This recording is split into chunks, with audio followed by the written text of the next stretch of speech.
Hey guys, welcome to episode 3 of Ask the Agent. Really excited. I've got Dylan Pilon from Cloud9 Marketing with us today. Very excited to add somebody to the show. And let's get right into it. Today we're going to talk about what it takes to become a great agent. So one of the things I think that a lot of people need to know first off is like what goes into becoming a licensed real estate agent. Yep. So every state is going to be different to get your license, right? So we're mainly operating here in the state of Massachusetts.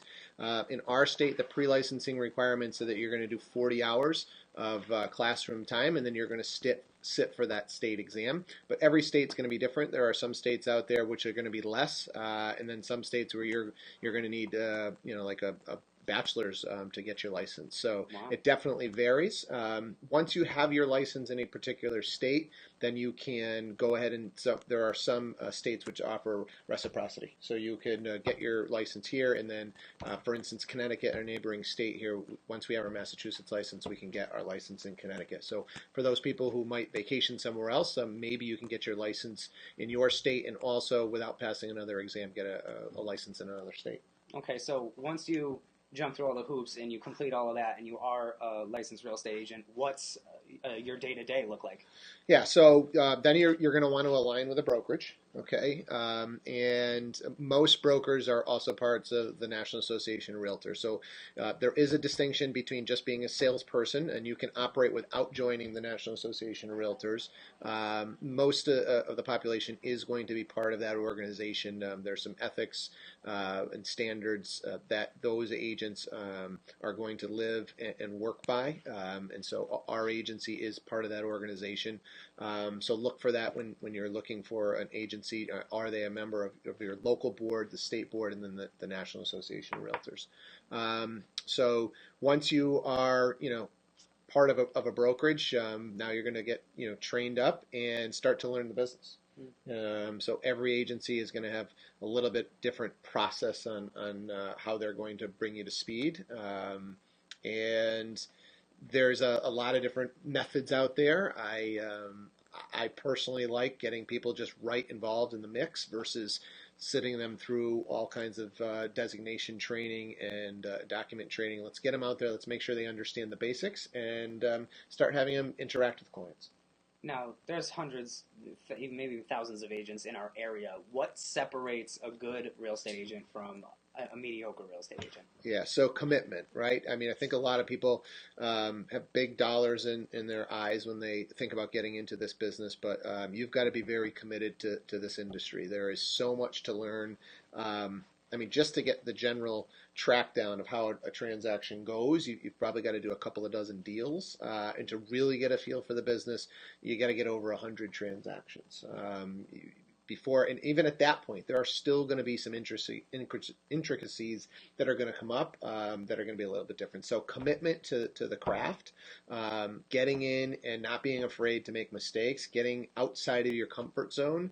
I think this was a very slow-moving industry for decades, and it is now a very rapidly changing industry. So if change is not part of your nature and technology is not part of your nature, this might not be the industry for you, because the things that we were doing even in 2016 we're no longer doing here in 2017. So, commitment.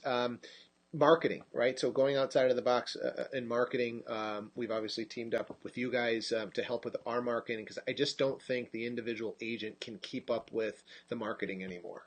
I believe that you've got to have a team of people helping you out, whether you're a part-timer or a full-timer, to stay on top of the latest technology plays that are out there, branding plays that are out there, to make sure that your brand is growing, your properties are getting the proper advertising, and they're getting maximum exposure. Ultimately, that's what these sellers are hiring a listing agent for, is maximum exposure. There's also this theory of you're going to get this flexible schedule in this industry, but you've got to make a time commitment to this. So there's the commitment to learning and getting better, but there's also the hustle and commitment to spending some hours to do it, because there are buyers out there that could, look at 40, 50 properties and then decide, you know what, we're going to wait until next year or 2 years, or we're not going to buy. And there are listings which, may be very unique, and you might need to put some time and effort into between open houses and private showings, etc., before they're going to move. Now, earlier you had said that a lot of agents come in with big dollar signs in their eyes. Can you talk a little bit about what a commission structure looks like for a real estate agent, how to get paid? Sure. So every brokerage is going to have a different structure and different splits. So, there are some brokerages where you might start at a 50-50 split, and the brokerage is going to provide a lot of systems, tools, technologies for you. There are some, 100% companies out there where you're just going to pay a monthly fee to be able to do transactions for them, and there's not going to be much support system there. So as an agent, you've got to find that, in my opinion, find that happy medium. You've got to have a supportive broker who is in it to win it in this day and age. The industry is changing very rapidly. So somebody that's got their head down, that they're in the trenches, they understand what the changing markets are bringing. And then, but you also want to get compensated well, right? So we need that kind of mix, I think is the best way to do it. That's all I got for you today, man.